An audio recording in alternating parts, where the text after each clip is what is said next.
Here was a young man named Leo, 20 years old, living in a small, quiet town surrounded by mountains. Leo had big dreams. He wanted to own a chain of restaurants and become a successful entrepreneur. But life wasn't easy for him. Leo's family was struggling financially. His father, Mark, was a mechanic, and his mother, Claire, cleaned houses to make ends meet. His younger sister, Sophie, just 10 years old, looked up to him as her hero. One cold evening, Leo sat outside his small house, staring at the stars. He whispered to himself, "I want to give my family a better life, but how do I start when we barely have enough to survive?" The next day, Leo shared his dreams with his father. Mark sighed and said, "Leo, dreams are not free. If you want something, you have to fight for it. Start with what you have, even if it's small." Leo thought deeply about his father's words. Then, an idea struck him.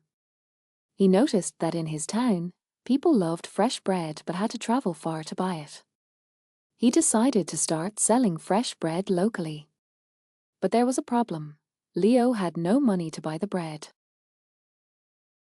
He decided to take a chance and approach the bakery's owner, Mr. Anderson. Leo walked miles to meet Mr. Anderson, a grumpy old man who rarely trusted anyone. With confidence, he said, "Mr. Anderson, I want to sell your bread in my town. But I don't have money to buy it up front. Can you trust me for 1 week? I will sell the bread, return your money, and keep a small profit." Mr. Anderson raised an eyebrow.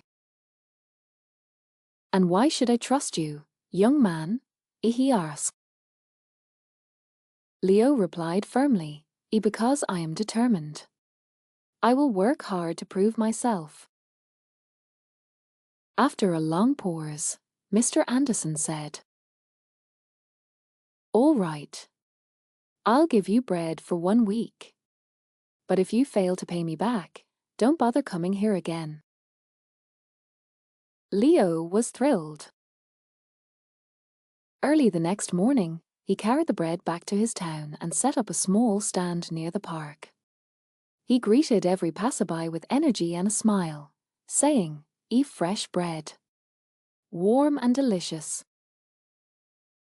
At first, people were hesitant. They didn't know if the bread was good. But Leo offered free samples, and soon, he had his first customer. By the end of the day, he had sold all the bread and made a small profit. That evening, he returned to Mr. Anderson and paid him back.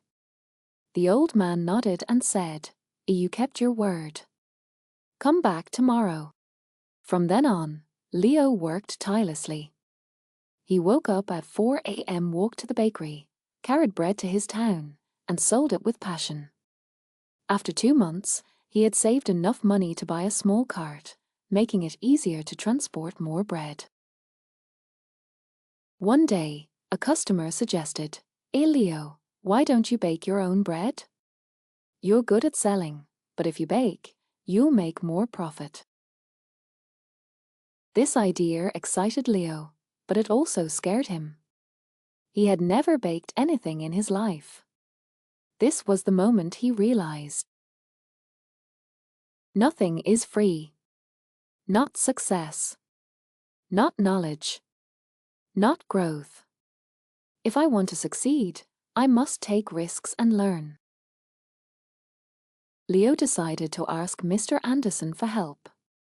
The next morning, after delivering his payment, he said, "Mr. Anderson, can you teach me how to bake?" The old man frowned. "Why should I teach you? If you bake, you won't buy from me anymore. That's bad for my business." Leo looked at him and said, "You're right. But I won't forget the man who gave me my first chance. If I succeed, I'll make sure to help your bakery too. Mr. Anderson thought for a moment, then said, Fine. But baking isn't easy. It takes time, patience, and hard work. If you're ready for that, I'll teach you. The lessons began early the next morning. Leo arrived at the bakery at 3 a.m. before the sun was up. Mr. Anderson showed him how to mix flour, knead the dough, and bake it perfectly. At first, Leo struggled. His hands hurt from kneading, and his bread came out too hard or too soft. One day, after ruining another batch of bread, Leo sat down, feeling defeated. He said to himself, "Maybe I'm not good enough for this. Maybe I should give up." But then, he remembered his father's words, "A dream's a not free." He realized that every mistake was teaching him something new. Giving up was not an option. The next day, Leo returned with even more determination. He practiced every single step carefully. Slowly, his bread started improving. After 2 weeks, Mr. Anderson handed him a loaf and said, "This is perfect, Leo. You're ready." Leo was overjoyed. He rented a small oven and began baking at home. His family was amazed by his hard work.